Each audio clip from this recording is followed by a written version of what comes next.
Welcome to another episode of Live Before the Drop. This is a show that Corey and I recently spun up to basically, highlight in a kind of relaxed, fun kind of way some of the people that are dropping art or music on some of our affiliate projects. We're pretty excited today because we've got, a tall order here with Robert Valley, who is just a really acclaimed artist, director, animator, like you name it. I think he's done it. You've been up for awards. Like we learned you've traveled all over the world, applying your craft. So welcome to Live Before the Drop in anticipation of, I think, tomorrow's Lgnd.Art drop that you're putting out. So it's today. Today, sorry. Oh, it's my yesterday, so I get confused. Sorry. No, right. Yeah. You're calling from the future, aren't you? That's exactly it. Hey, I just wanted to show a couple of these little promo things that Lgnd put out. I'm stoked. Yeah, so share this video link out. Yep.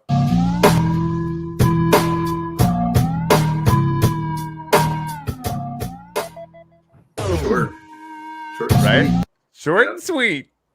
Yeah. I like it. I like it a lot. We made one for each of the three pieces that we're dropping. All right. So is this your first NFT drop? Yeah. Nice. Yeah. It's been interesting. I mean, I'm a week smarter than I was last week. So I'd like to see how much smarter I am next week about this stuff than I am right now. Your rise in understanding will be meteoric. Because I think like that's been my experience anyway. So when I first got into NFTs, I came from kind of a blockchain crypto background a little bit. So I thought that would kind of help me understand it. I don't know if it did or not. But I was like kind of running in some of the right circles. I met M Blue. And it wasn't because I'd met a bunch of people that were doing NFTs, but it wasn't until I met M Blue and we started working on. He had just released. I was interviewing him. He just released the first, full music video as an NFT. Right. I was like, okay, well, that as a guy who made his living as a musician for 15 years, like you have my attention now. It's the pandemic. I got nothing to do. What are you talking about? You're releasing music as NFTs, and just diving down that rabbit hole. Like within a month, I'm like, oh, this is the future. Okay. Because it totally is. So I'm excited you're here. How did he do on that? So that first drop, I can't remember how he did on the first one, but he actually sent me over just some bed tracks for it to noodle on when he found out that I played guitar, and I sent him some scratch tracks, and we did a whole other drop. He like produced like a real song out of the bullshit that I sent him because it was cool. It was rough, but he made it really pretty, and so we did this whole other drop called Series A. Or Series 1, I can't even remember that. It's been a long week. But we raised like $30,000 for Haitian Roots. I got paid, $10,000 as a musician that was out of work and not doing any gigs. And so, yeah, we did pretty well. And then, we went on to do the uplift where we've done about 2.4 million in sales. So it's escalated quickly. Wow. That's amazing. Yeah, it's crazy. Man, it's the team, and we're gonna do some gratitudes here in World in a little bit. But yeah, I mean that's what it feels like once you're in this space. Like it just can grab you and launch in a bunch of different directions. So I'm excited you're here because this kind of content, I think it's built for it. Well, I've tried a bunch of different things. I've done a couple of Kickstarters, and I've tried to do a pitch directly to Netflix, and I saw that this morning. You know what's going on right now? I don't know if that's what it was. There's a cottage industry. I think it's everybody that's calling me like lately, everybody's telling me the same story. They're like, I got this idea and we want to pitch it to Netflix or some other streaming platform, but we need to have a really slick presentation. So we need some, artwork to support our pitch. And everybody's sort of, if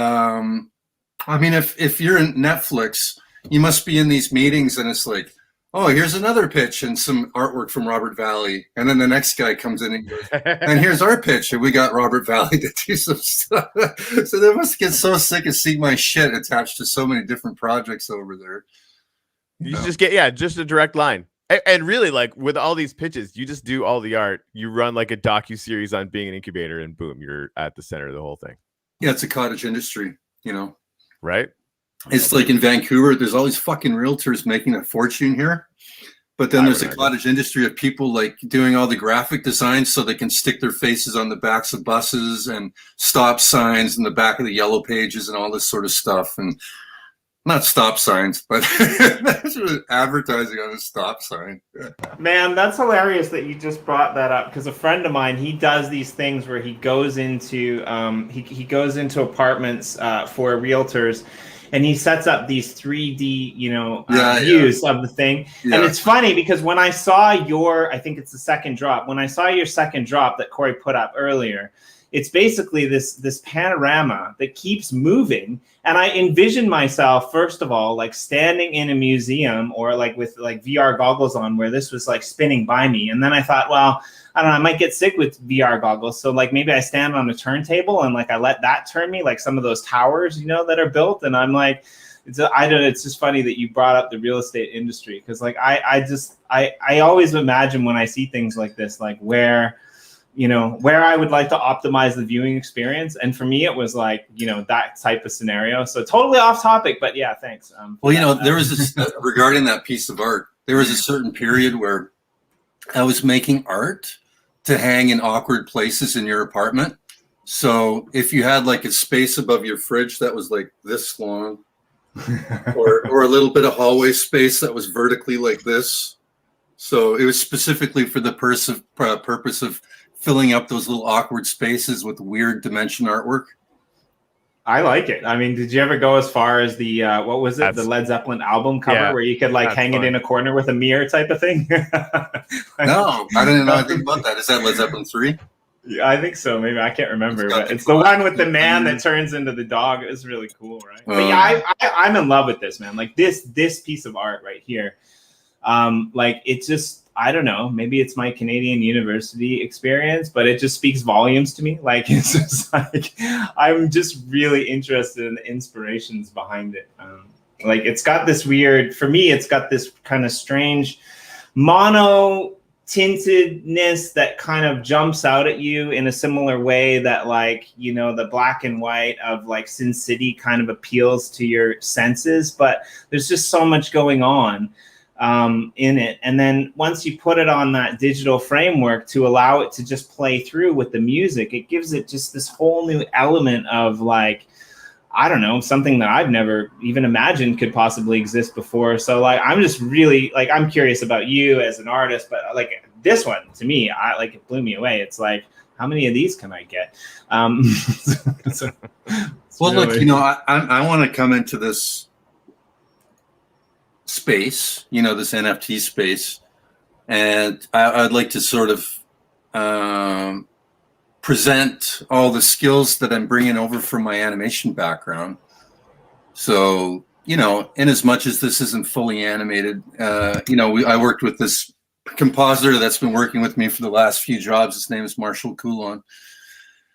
And he basically just went to town on this thing. We had to break it down into all the different layers and give it the multiplane type look. And he even went as far as to animate the DJ's fingers lifting up when the slice of pizza goes around, but there's something, this started off as a drawing, in a book. And that kind of analog kind of feel is something that I didn't want to lose. I wanted to keep the grittiness of the quality of the drawing in there.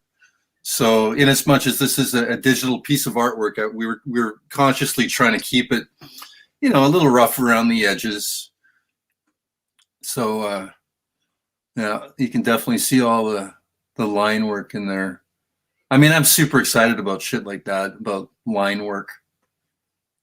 What I absolutely love about this is that you've captured the feeling of being there in the way it moves. And I didn't even realize that was a thing that I'd felt before. I was watching it and I'm like, oh, I'm there. Oh, and it was a really, really neat feeling because to do that with animation. I don't know that much about animation, but I know that requires a level of technical complexity. Yeah, well, it's about having opposing vanishing points with the perspective. Yeah. So if you kind of dovetail, vanishing points that wouldn't actually go together in a real situation, and sort of tile it together, then you get this sort of fisheye lens feeling, like you're kind of looking, at the whole, like you can see like from the eye line down to the floor, and everything is sort of compressed on either side. So just trying to like put as much information in there as possible. This was a club that we used to go to in San Francisco called 111 Minna. They used to have like an after work thing going on Wednesday nights there, which was fun.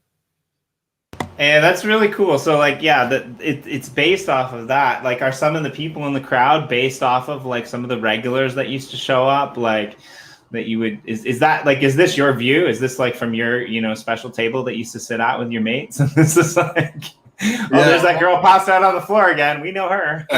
Making a phone call. Exactly. I mean, I just love all the shenanigans that go on in these little places, It's kind of every little corner of the place, there's a little bit of drama or a little bit of something happening.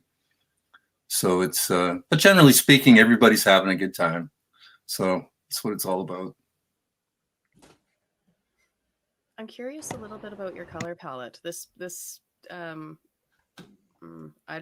not really an artist. I don't know the technical term for it, but this particular color and the ones nearby it on the spectrum show up a few times in your artwork. What draws you to this color? Well, I still do struggle with color. I certainly, had to go through it in different stages. It's something which I was trying to avoid early on was coloring stuff that looked like pizza.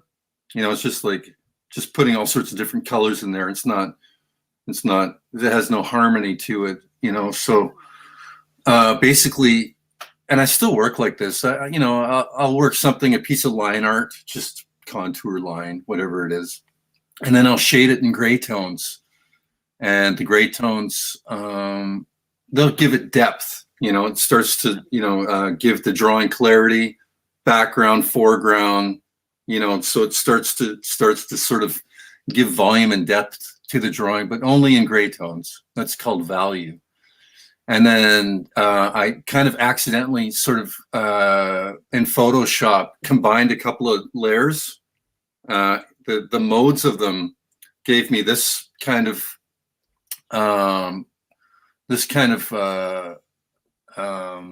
color range, which was interesting because it assigned the lighter grays kind of more of a yellow color, but the darker grays going into the blacks were more like reddish and ochre colored. So it goes through quite a range of the color spectrum, but that's just a function of it colorizing the black and white drawing.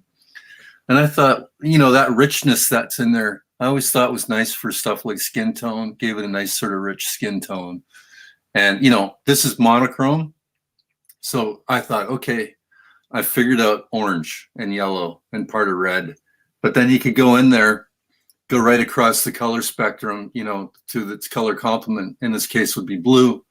And if you look at all my old stuff, it's all orange and blue or red and blue. It sort of just has that look to it. And I just was really happy when I sort of came across that. And I kind of became orange and blue boy for the long time. And even if you look at like that last, like the Zima blue thing I did for Love, Death and Robots, same thing, orange and blue. And in Ice, that thing that we just finished, I started to venture into greens and purples in there. So, I'm not bold by any stretch of the imagination, but I'm starting to get my head around it. So, yeah. I like it. It works very well. And it's the oranges and the yellows I don't see as often for this type of subject material. So I don't know, maybe I don't see lots of stuff, but I like it. And not just because orange is my favorite color, but it seems warm and a little bit more inviting than usual. Yeah, I tell you, yellow's kind of a difficult color to deal with. You have to darken it up and warm it up, because if it goes cool, it starts to get real muddy real quick. Yeah. So I mean, it's interesting for me because I didn't think that deeply about it, but what I saw here pretty much reminded me of like every club that I've ever been in Japan. I don't know, maybe just the lighting or stuff like that, which got me thinking, like, you know, about my past experiences. But then, like, what really blew me away was when I went down to this one, the Pear Cider movie poster. And I realized that there was essentially kanji written all over the wall. People might see this and think, oh, these are Chinese characters, but like I can actually read them. And I'm like, what's going on here? Like there's an onsen, there's like a karaoke place, there's like places to eat. And then I actually, like, again, I didn't necessarily point out what Jen did, but it's maybe that same color palette that actually reminded me of Asia or Japan in the first place. Yeah. And it was just really interesting to me because, you know, you've got like, you know, the McDonald's sign here in the background. Yeah. And what I also noticed too, which I kind of wanted to ask you about was, you know, these Japanese signs, some of them pop up in the mirror image. Oh, like they're mirrored, right? So they're backwards. Yeah. So I was kind of curious about that. I'm like, I guess you kind of answered the color palette question, but I kind of wanted to ask, like, the Japanese or the Asian influences, like, does that have anything to do with, you know, the colors that you prefer, that you play around with, or was it just as simple as you said, that you know, happening type of thing, and you just happen to work on projects? Like, where does the Japanese in these signs come from? Is this modeled from a street in you know, out west? Because like I know like Vancouver, for example, is one of the, like, I think it's the second largest Japanese community in North America or something like that, right? So like maybe these clubs kind of have that resonance as well. I don't know, sorry. I just get really excited about things that like resonate with, you know, things that I understand, right? And it's just like, man, I want to go to this place, right? Like it's like an anime straight out of the, you know, straight out of the manga center of Osaka for me, right? Well, do you know the story behind this project? So I'm not a big anime follower, and I just recently learned about you. Yeah. Well, look, unfortunately, and I'm kind of sad about that, and I do apologize for that. But like, yeah, I was just like, I need to know more, but there just wasn't enough time, right? Well, let me tell you the story. I'll tell Sure. it really quick. So, this is a true story about a buddy of mine that I grew up with. So it's a 35-minute animated film, and the story is my buddy was in China, in Guangzhou, and he was an alcoholic, and he was like 32 years old, and he needed a liver transplant, and he couldn't get one in Canada because they wouldn't put him on the waiting list because he was still an alcoholic. So he ended up in China, and I went over there to spend some time with him. It was supposed to be a short trip, but I ended up spending months over there while he was waiting for a new liver. And so this film is the story of my kind of the backstory that led him to liver failure and then ending up in China and me there with him. And so in a nutshell, that's the story. It's a true story. And the funny thing is, you know, I was walking around in China because I don't read, you know, Mandarin or, you know, any of that stuff. So all the signage was just kind of all around me.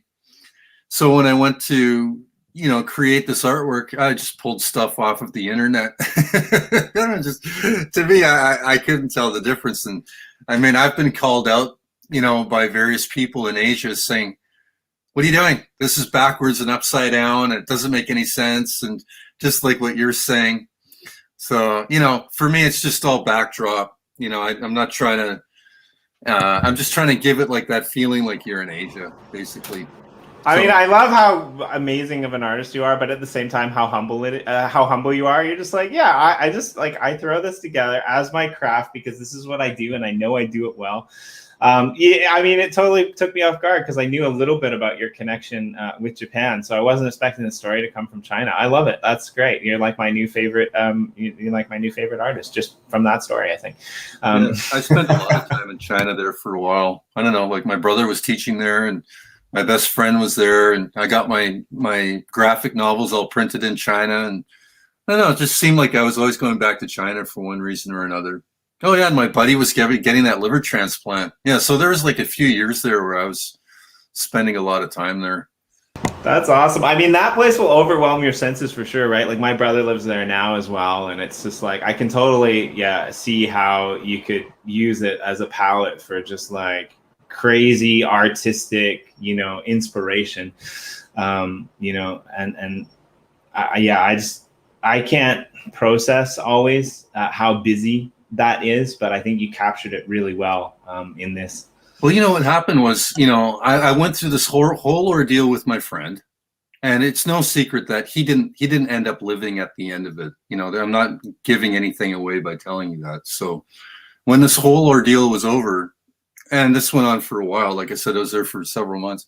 I ended up back in London. I was working on some stuff at Passion Pictures, and my friend Hugo goes, "Hey man, where you been?" And I went, "Oh man, do you want to hear the story?" And he goes, "Yeah, let me go get a couple of pints and we'll talk about it." And all I can say is it took 3 pints to tell the whole story from start to finish, right? He goes, "Wait, don't stop there. I'm going to get another couple of pints." And then he'd come back. He did that about 3 times. So if that's any measurement of time, is how long it takes to drink a pint. This was a 3-pint story. And so at the end of it, he goes, "That was an incredible story." And then he says, "You should make a comic book or a film about it." And I'm like, "What?" And he goes, "Yeah, I think that the most interesting stories are real stories. And that story is so unbelievable, but it's true." And I went, "Oh man, I don't know about that." And he kept pressuring me, and a month later, he'd send me emails and he'd say, "Dude, you got to do something about that story." And one day I sat down and I started to thumbnail out little bits of the story. Actually, what happened was my son was being born in the hospital, and my wife was given an epidural, and her contractions sort of subsided for about 12 hours. And I chose that moment to write the whole story down. And it took about like 10 or 12 hours to write the whole story from start to finish. It was all done in like one sitting. Like I just barfed the whole story out in like real time from start to finish. And my wife goes, "Oh my God, the contractions are coming back again." And I'm like, "Well, hold on. I'm just finished here. Hold on." And she says, "Put the fucking computer away." And I went, "The end." And so that was the story. And so, and then I started to animate the story. At first it started off as a graphic novel. I spent a year doing that. And then I spent 3.5 years animating the story right here in that corner over there. I worked on the whole thing by myself. Took 3.5 years to animate that fucking film. And we finished it. And then I was like super excited about it. I was like, man, I think this is good. I'm really satisfied with the end results. And we started to submit it to animation festivals.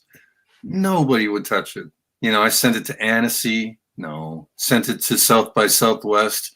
No. Sent it to Hiroshima. No. Sent it to Toronto Film Fest. I'm a Canadian. Toronto wouldn't touch it. I sent it to the Vancouver Film Festival just down the street, and they wouldn't touch it.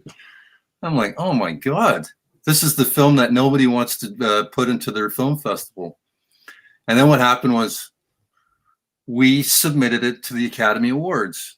And there's 2 ways to get something submitted into the Oscars. You can win a AAA festival and you're automatically entered, or you can take the back door, which is basically you just need to have your film screened in LA County for like a week or 2 and pay the cost of the screening.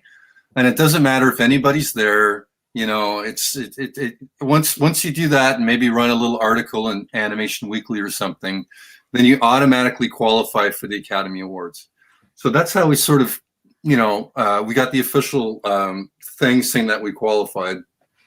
And then we were in a crop of 80 films that year. And we were like, yay, we made it. And then they announced a short list, and we made that short list of 10 films. And then they announced the nominations, and we made that. And then now we were nominated for the Academy Awards. We were up against Pixar and everybody else. And then that's when all these festivals that said no to the film, they're like, oh, would you like to submit your film to the festival now? Because you had the endorsement of the Academy now. And now that's when everything switched with this film. And you know what I mean? So, I get it. It was it's the longest film that's ever been nominated for an Academy Award in the short film or animated film category. It was because the cutoff is 35 minutes, and this film was 34 minutes and 59 seconds. So, I mean, up until now, they were all 2 point. They were all Nice. 2 point films. or like a one-toke film. Yeah. So Exactly. how do you pick up your motivation for an animation project that goes on for that long? Because I know that can be a challenge. You know what? Look, the opportunities that you get to actually work on your own stuff without having some dickhead tell you what they think about it, because that's most of your working life. And I say dickheads, but they're not. I like working with other people and clients and stuff, but you're kind of not doing your own thing, right? Yeah. And when I was working on this project, I mean, seriously, I would wake up in the middle of the night and take a piss at about sometimes 2 or 3 in the morning, and I'd look at my phone, and I'd say, "Oh man, what time is it?" And it'd be like 2 in the morning, and I go, "Yes, I can start working. I got the whole day in front of me." And for me, it was the most exciting thing because in the morning, you start working on a scene, you start doing the layouts, and you start getting into the animation. And then you do a render, maybe you do another render. And then at the end of the day, you take that render and you put it into the edit. And that didn't exist that morning. Something existed at the end of the day, which didn't exist in the morning. And it just added an incremental thing that was this long onto it. But I was totally fascinated with that idea that you could have, your film could move forward by this much every day. And that doesn't seem like much, but if you start to accumulate multiple days together, then you start to see 5 seconds come together, and then 10 seconds, and then you start to see a minute. And then once you start to see a minute, well, that represents about a month of work right there. And then you start to see your film start to take shape. And it wasn't about, this is a chore or something that I don't like doing. I loved working on that film. Every morning, I could hardly wait to wake up and work on it, That is wonderful to hear. So I want to watch your film. Where do I find it? Oh, what's funny? You get paid for me watching it. Look, Somebody's got an echo. I'm going to tell you a secret. Jimmy, I think that's you. Here's a secret. Totally not me. We made a distribution deal with Vimeo, and we set it at a certain price point, and we had this whole distribution strategy and all this kind of stuff. The moment that it was released on Vimeo, the release day, it was available for free on YouTube. The moment it was released, it was available for free on YouTube. And as hard as I try to shut that shit down, I just can't, because every time I take it off YouTube or make a complaint, it'll just pop up again. So you could either go to Vimeo, pay money to me, you don't have to, or you just go to YouTube and find it for free, because it's up there for free. You just have to type in Pear Cider and Cigarettes. Or look, or if you wanted, if send me an email to me directly. You can find my email. It's quite easy. And then I'll send you the link with the password, and you can watch it. But you have to promise it's a 2-toke, 3-drink movie. So if you watch it under the right influence, it's gonna enhance your viewing experience. Good to know in advance. Sweet caveat. Yeah, I think it's worth seeing. Or a 3-toke, 2-drink. Well, it depends on the individual. It's up to you. Right. Well, and would you ever release the whole thing, as a one-on-one NFT, or as, multiple pieces, or like have you thought about doing anything like that? Or can you now after your post deal? Like, how does all that IP stuff work? You mean you cobble the whole thing in different sort of link, like you piece it together as separate little NFTs? Yeah. So one thing we're getting really good. There's lots of tools to do this. Anyone can do it. I think the way that Uplift.Art, which of course became Legend, we can do this really easily. So basically, you can have a whole bunch of pieces to something, and then gamify blending it together. Right. And blending it together, you could get like, a segment that, you can start with all segments that are, uh, 35 seconds long or 34.9 seconds long, whatever it is. Right. And then, it's a little bit rare if you go up to the minute, and 10-second one. Right. And then, on and on up the chain, to the point where if you got literally all of the small ones, you could blend them together to get the actual full NFT. And of course, those would be really rare. And what that actually ends up setting up is like a sprint to blend stuff, right? Because people want to whale into the packages, and it's randomized, so you don't know what you're going to get. You might get doubles. You might like, oh shit, you have to get it off the secondary market, whatever, right? And so everybody's trying to blend it all together to get them at number one.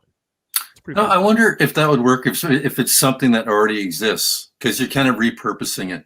I mean, moving forward, I like the idea of creating new content. Yeah. And then gamifying it like that. But this is a film that people have already, it's readily available if you're looking for it. So that's true. It doesn't have that sort of like, this is new and nobody's seen it kind of element to it, right?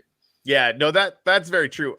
I guess I just kind of lean back on the, when we talk about the fact that everything is just so easily available now, right? Like, I've been putting music out for free for a long time because like everybody could just copy it anyway. It's like, the era of selling music was over.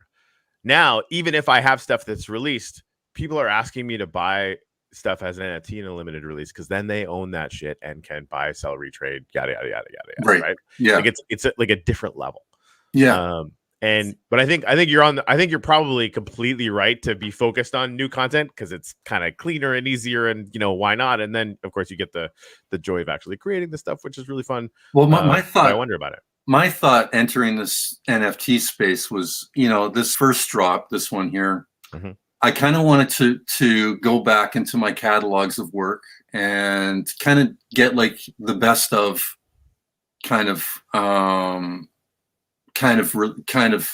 drop. And then, just to sort of, figure it out, get my head around, how this works. And like I said, next week, I'm going to be smarter than I am this week. Mm-hmm. And then moving forward, now I want to use that as an opportunity to create new content.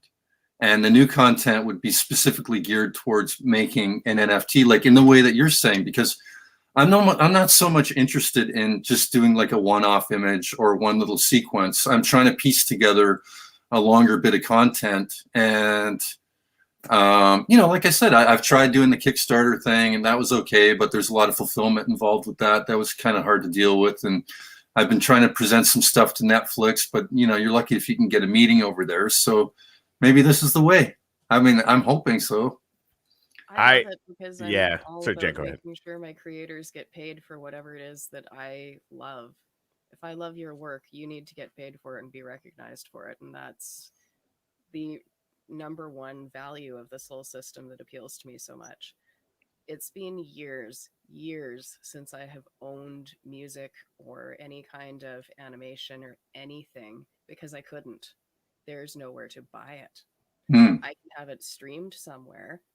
I can have something say that I own it, but if I don't have that internet connection, good luck getting my music. Mm-hmm. So if I'm going for, a nice long drive in the country, which I do sometimes, I like the road trips, in a place where there's no cell service, I have nothing. No radio, no music, no nothing. And to be able to say that your work is valuable enough to me, that experience of experiencing your work, that I am perfectly joyfully willing to pay you for it, recognize you for it. I want to be able to do that. If there is a world where artists and or content creators can't be recognized for what they do, in a tangible monetary way, then what are we doing it for?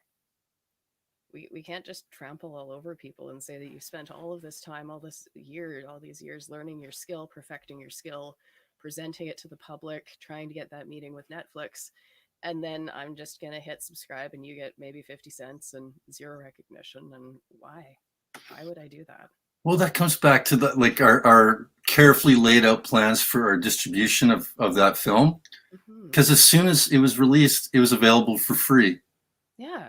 Because some dickhead, and you know what? Not even for free. I think that they make money on YouTube because more people go to YouTube than Vimeo, right? And all they need to do is set their price point, like at $1 or $2 or whatever. Mine's a little higher than that, and then it's a no-brainer. That person who has inserted themselves into our distribution model is now getting all the money. And I can't shut it down. And I'm the guy that did all the fucking work on the thing. Like, I'm the person who would track you down and figure out how to pay you. So having the NFT system just makes me so happy. It removes that layer of, is this authentic? Do I have to pay for it? Do I not have to pay for it? Am I even in the right country for whatever system to recognize me and play it for me? Because that's half the battle too. And the only thing that sort of prevents me from pulling my hair out is the way that the Grateful Dead used to deal with people recording their music and making bootlegs, because they kind of looked at it from like a different vantage point, and then they decided, look, we can't stop these people from doing this because every concert's different, and there's a market out there, and what it's doing is it's sort of getting their music out in some sort of organic way, and people were back then they were sharing tapes and all this kind of stuff, and you had. But that was smart of those guys to take that road, because now the Grateful Dead music is just everywhere, right? Yeah. There's an interesting side to that, though, because if they were to do that in this day and age, they could actually bring out higher quality bootlegs than anyone else and monetize that with their own NFTs, which I think is actually like maybe where we're headed with art and things like that, right? Like you get like outtake drawings and things like that. I mean, a lot of times there's, like Jen said, like it's hard to find the market. It's hard to find what's authentic. It's hard to find or to know that you're actually supporting these artists or these musicians, you know, as much as you can. And I think self-monetizing through NFTs is a much better way for the artist to move forward, in my personal opinion, than having to waste hours or days or weeks or months trying to track down people at Netflix that will meet you. I'll just leave it there. But like, yeah.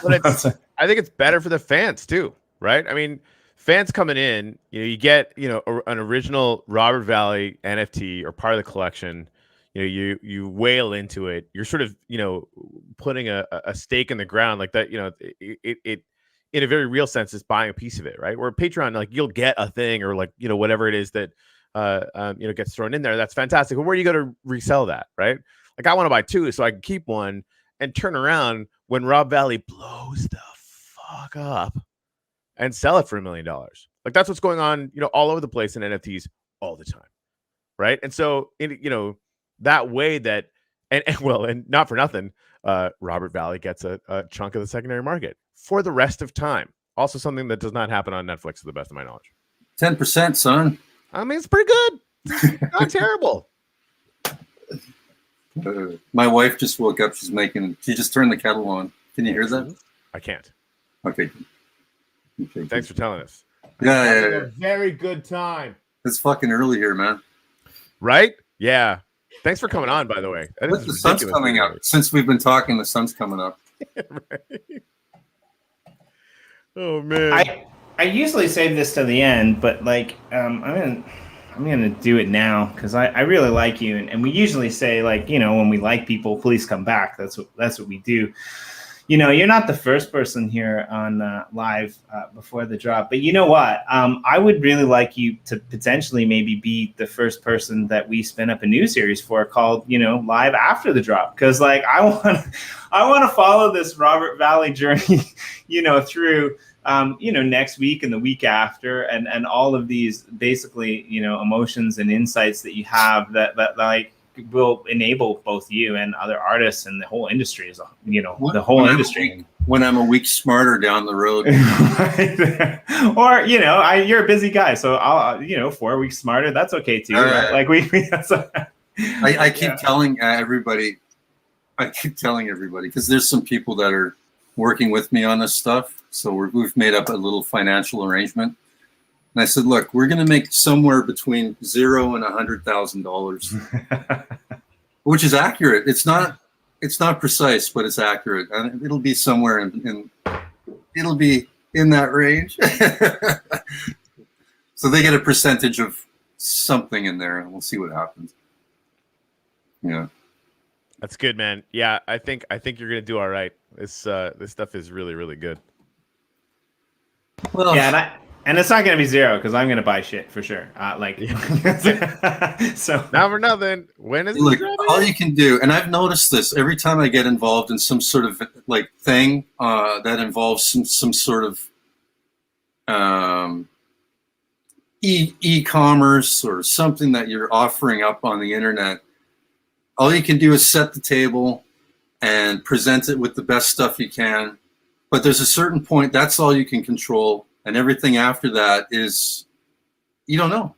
You don't know what's going to happen after that. So, I mean, there's a certain point, it's going to come up here pretty soon where you've just done what you can do. And the rest of it is just, you know, just don't even, it's best not to even think about stuff like that. It's true. Yeah, it's absolutely true. All you can do is just present, you know, organize and do your best. And then afterwards, you know, just see how it goes. I don't even know if you can fine tune that stuff. Maybe like on that second drop, you can fine tune a little bit, but.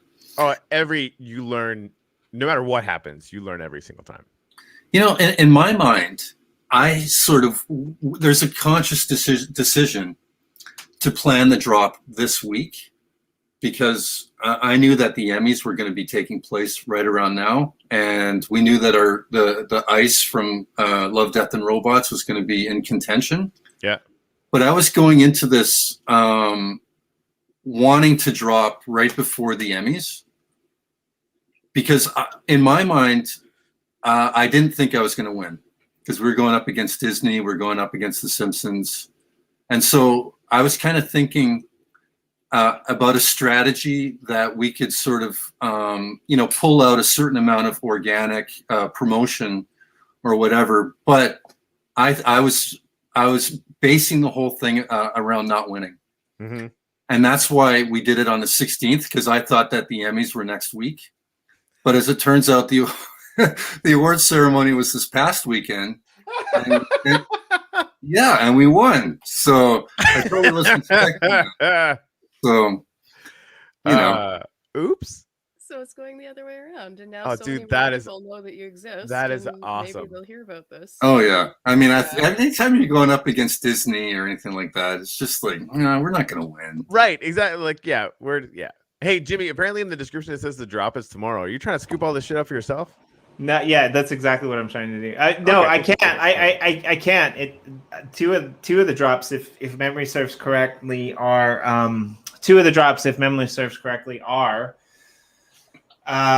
unlimited. I think they last for a time period, not a set amount. And yeah, that's just Jimmy being, Jimmy meandering throughout the world as the meanderer. #meanderer has taught me that I really don't understand time zones. So don't pay attention to anything in the description.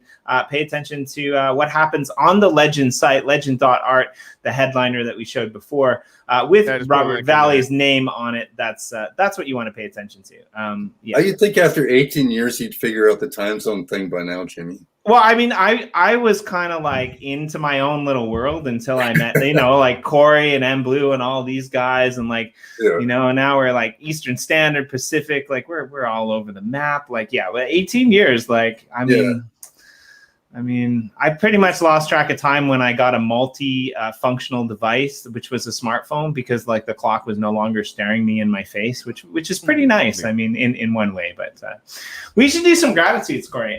We should. I just want to let people know, I threw the link down there. It's in 1 hour and 12 minutes and 36 seconds. Yes. Okay. Now you know. We can totally do that. Hold on. While you're getting ready for gratitudes, I want to ask my favorite question, because the answer is so good. Do it. Robert, if you could make a really, really, really big mess. No budget, no repercussions, no cleanup, no responsibility. What would you do and why? I mean, in terms of In art anything. or just anything? Anything. Whatever comes into your mind first. Jesus, I could Mhm. make a mess. Yeah. I'd like to take all the smiling realtors' faces off of all the hockey rinks and the bus stops and the yellow pages. I'd like to take all that signage off. All these people that are smiling. They're smiling with their dumb logos that say stuff like integrity, honesty, money, and stuff like this, and throw it in a big pile. And I guess I'd burn it. Yeah. You'd have to burn that stuff. Yeah, how else would you get rid of it all? Could we replace it with awesome street art? Like, Oh my God. Yeah. There's some parts of town. I mean, that stuff really bugs me. I don't know. They're just buying and selling Vancouver. And meanwhile, the prices are just going through the roof. Unbelievable. I mean, you can't even buy a place here for less than $1.5 million anymore. That's insane. And talk about the worst little shit shack for like sometimes up to $2 or $3 million. I don't know. I mean, yeah, that was surprising. We were looking around when we were there a few years ago, and that what was on the cheap end of things was literally falling apart. I think that's largely due to the realtors, because they'll do things like they'll have a silent sort of bidding war, so that people are bidding against each other and they don't know what other people are bidding, and that sort of artificially drives prices up. So if a place that's really only worth about less than $1 million goes for several $100,000 more than the asking price, then that jumps up the price of real estate right across the board, because that's what people are paying. Yeah. Meanwhile, they're all lining their pockets with freaking these commissions. I don't know. It's ridiculous. It really is scary. Like I spent a couple of years in Hawaii, and it was crazy the amount of Hawaiians that were actually relocating to Portland because they couldn't afford to live there for the same reasons. And it's like at that time, Vancouver was actually around the same prices as Hawaii for like an apartment or a house, and like Honolulu, right? And so like I totally know what you mean. Like I'm with you. People should just, I don't know how to solve that problem, but I get you with the smiling faces. At least make them unhappy that they're sinning against the world, right? I guess that's what you're. Yeah. I mean, what are you supposed to do? Are you supposed to move to the outskirts because everybody else is doing that right now as well? And then now those prices are jumping up. Yep. In the end, that's not really sustainable either. I mean, I've seen that with the neighborhood where I am too. And I mean, I'm in Saskatchewan. You're in Saskatchewan? I'm in Saskatchewan in a working class immigrant neighborhood. I should not be seeing $500,000 duplex prices. Oh my God. Are you kidding me? No. It's not. COVID. It's not worth it. COVID's done something with the price of everything, Hey, what happens if we like employ those realtors to sell uplift land, Corey?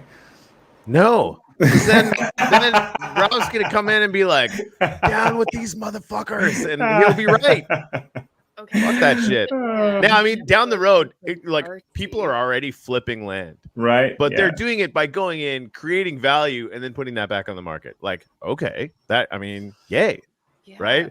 But if you're like, getting your sign on a back of a fucking bus, and you're like, come by fucking this rail plot, yay! I'm like, I mean, it'd be funny as a joke. Right. Really I just want one smiling realtor sign somewhere in the uplift that we can tag with like graffiti art. I think that would be really fun. Ooh, that sounds even better then. We might have to do that. Like, we'll get Robert in. He can come and like draw weird mustaches and stuff on them. And other things. This could be a community project, though. Right? I'm feeling it. I think this is a terribly good idea. So, hey, Rob. Rob. Do you care? Do you have a preference? At this time in the morning, you can call me Bob. Bob. All right, cool. Yeah. Bob, we do this tradition. We actually built this entire building about every time we get people on the show, we put something they're grateful for up on these monuments. And there's, I think well over 100 now. Wow. Full monuments. Yeah, it's kind of like organic kind of, art for people who don't have any talent. Wow. Can I see some of the other monuments, sir? Yeah, absolutely. For sure. Let's see. Yesterday and the day before. Oh, it's written on there. Yeah. Okay, cool. Wow. Yeah. Well, and just for context, when Jimmy and I first started this show, I basically just built this tiny little monument right here, this one and this one. And then we're like, oh, we should just like make a blocky little building. And then I got really bored with the whole blocky building thing and started going out wide. Holy cow. Yeah. And so fun. That's how many of these interviews you guys have done? So we usually do, I mean, Jimmy and I'll do a gratitude, and sometimes we have multiple guests on at a time, but everybody in the comments knows, we throw it's from probably a couple months ago or whatever. We get stuff up from people in the comments too. So we'll do anywhere from like 3 to maybe 6 or 7 a show. Right. But yeah, I mean, we do 5 shows a week, so it adds up. It really does, doesn't it? Yeah. Okay, so where's the nice little empty block? Because I got something for you. Oh yeah, we'll go up to the top over here. So yeah, for me this morning, I'm grateful for Emmy winner Robert Valley, and I wish I could put in the subtext. He didn't think he was gonna win, and he totally screwed up and broke the drop at the wrong time. That story's dates wrong too. That story is great. All right, so yeah, try and keep it short because the sign is very small. You can do 2, 3. It doesn't matter. Okay, this is from the bottom of my heart. I'm grateful for minor ice hockey for pulling my son away from his device, even for like an hour or two, a couple of times a week. Awesome.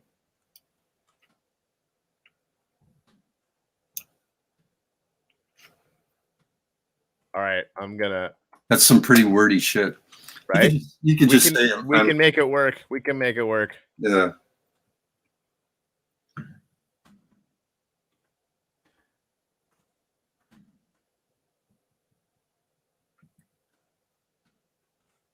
Because those kids, man, they get stuck in on those devices. Holy cow. Every parent that I know is going through the same stuff. You got to keep those kids busy doing something. Right? So I'm grateful for minor ice hockey for pulling my son away from his devices. Bob Valley, Emmy winner, bad at calendars. That's some true stuff right there. Those are true feelings. Yeah. Nailed it. Jimmy. On the back of Robert's comment about his story, I'm grateful for friends with perspective. 3-pint friends with perspective if it fits. Oh, there you go. What's that? 3-pint friends with perspective if it fits. But yeah, I mean, I'll make it fit. All right, I'm gonna have to. It's worth it. Hold on. 3-pint friends.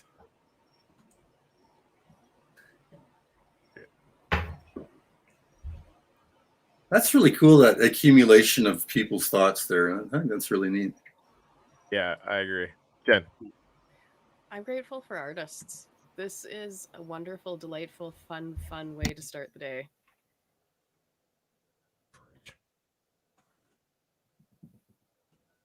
All right.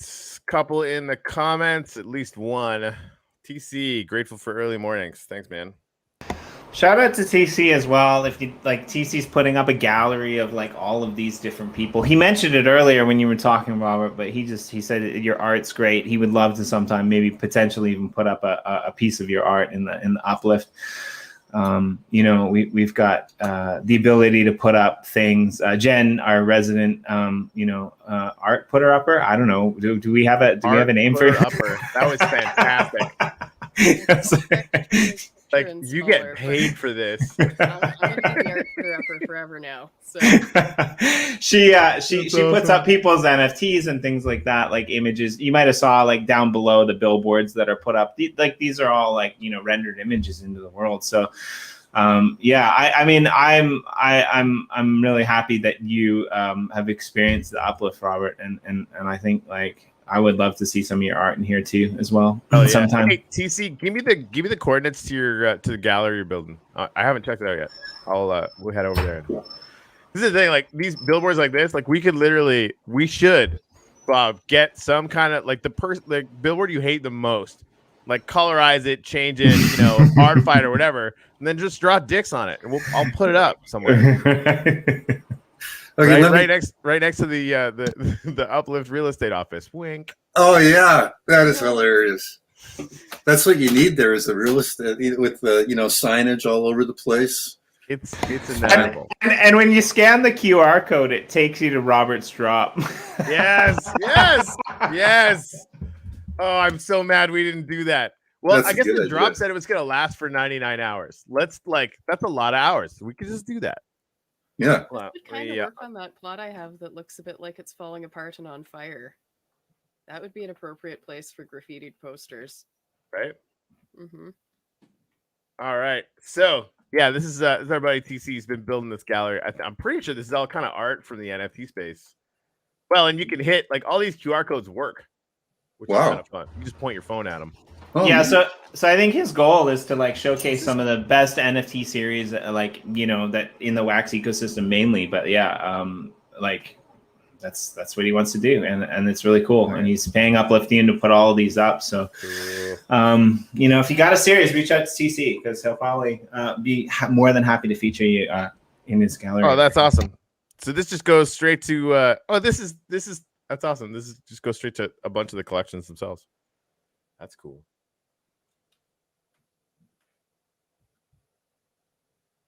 See, this is starting to look pretty good, man. Oh, hey. And Blue and I made the music for that goofy NFT. When in doubt, have little screenshots of you and your friends. This is a good one. Haitian Roots, Bob, is the organization that And Blue's been working with. We gave them...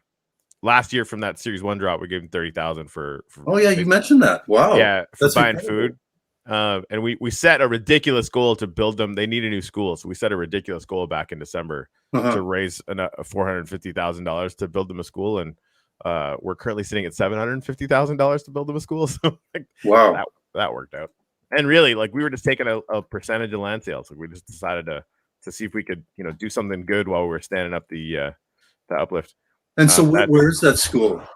It's going to be in Haiti. We haven't Haiti, haven't started that yet, but yeah. This is talk about building for the future, like right? Yeah. Hey, who are these weirdos? Right? That's so adorable. That's fun. That's really neat. Oh, look, it's a little movie theater or something, right? Well, I think he's been bugging me about like when we're gonna actually get like moving videos. And I've been bugging you, and it's funny because I called him out and I said thank you for bugging our team because it means that I don't have to get yelled at anymore. So that's good. But yeah, I mean, like I think at some point in the future, potentially the very distant future, we will have the ability to potentially have video in the uplift. And I just want to say, like, imagine something like one of these drops by Robert where you could walk in, you could trigger something on a plate and sit down and watch the video and then scan a QR code right in the metaverse beside it to send you to a drop page where you could support like artists like him that are self-monetizing themselves. And I just think like the potential there is awesome. Is it going to happen tomorrow? Definitely not. The day after? Probably not. Next week? I doubt it. When will it happen? I have no idea. Don't ask me. But like, there's my disclaimer. There you go. I'm hoping. Just make a bunch of promises where yep. I like the idea. Yeah, it does feel a little inevitable. Yeah, I'll definitely hook you guys up with some artwork. Some guy's smiling face that's been sort of defaced. Yeah. That would be my pleasure. All right, we'll make it happen. The smiling defacement of realty. Awesome. TC just told me to go way down below. Okay. Gotta find out where the frick I just was. Oh. Love that name. All right. So yeah, Robert, will you? Because I really enjoyed this. I know Jen really enjoyed it as well, and Corey as well. Like, will you please come back and hang out with us? I mean, it doesn't even have to be about the art. I mean, if you just want to have a 30-minute, preamble about ranting, we sometimes do that on the show, and that's always fun as well. We're here every day. We do Monday morning and chill, where we just kind of wander around this world or talk whatever happens to be on hand. And I just love for you to feel free to jump in and join us. Like whenever you have a great time. Is this generally the time that you do it? Early morning? Corey and I, yes. Jen's does it at different times. I mean, I don't really sleep. I'm on here all the time. And I get really excited when people join me because I don't have to stare at the screen by myself. That's mostly a joke. But yeah, I mean, if you're going to catch Corey and I. But I do other shows with on this channel, and so does Jen, and so does Corey. So it's bendable. If you wanted to do like a post-mortem, about how things went down the road, I'd be down for that. I'm always up super early, so. Right, I felt bad for getting out of bed at 5, but you're like, oh, I get up at 2, so. Not now, but getting up this morning wasn't a problem. Yeah, it was great. So I like it. Did you just get lost in TC's plot? I totally did. Right, and you're not walking, so you're not getting rewards. Like his trick to get you in there failed. He was just banking on you, like running around and getting lost. It's great. So yeah. Oh, this is actually just Minecraft art. That isn't even interesting. Well, yeah, but there's space down there for art. Like this is a really weird space, and I love it. He's got a ton of space above ground. Go up to exit. Thanks. I needed that. Yeah. Great. Very helpful. All right, I have to run and take kids to school, but I'm really, really, really grateful for this whole thing. Yeah. Wonderful. Get those kids to school. Oh, yeah. There we go. So, Jen, it was nice to meet you and nice to talk to you. Awesome. Really good to talk to you too. Yeah. Get those pancakes going. Yeah. Right? And we'll talk Take a piece after. of this. Yeah, I want to hear afterthoughts too. So. Yeah, no, we definitely need to book that. We'll book it for when you thought the drop was going to be, or when you thought the Emmys were going to be. Yeah. It's just me here. I don't know, man. Sometimes I don't have everything sorted out. But it's so perfect though. Oops, accidentally made the drop exactly perfectly timed. Right. Yeah. If there's ever a perfect time, this would be it. That's good cake right there. Yeah, just make sure you send me a screenshot of like the time so that I can, get it right next time. But all right. Well, should we call it? We're gonna call let's do it. Okay, Jimmy, Corey, Jen. It's nice to talk to you guys. Yeah. I'm thanking TC and Nifty for this one because I've upped the level of the chop. The chop has been renewed. Are you ready? Because here it comes. I'm super ready.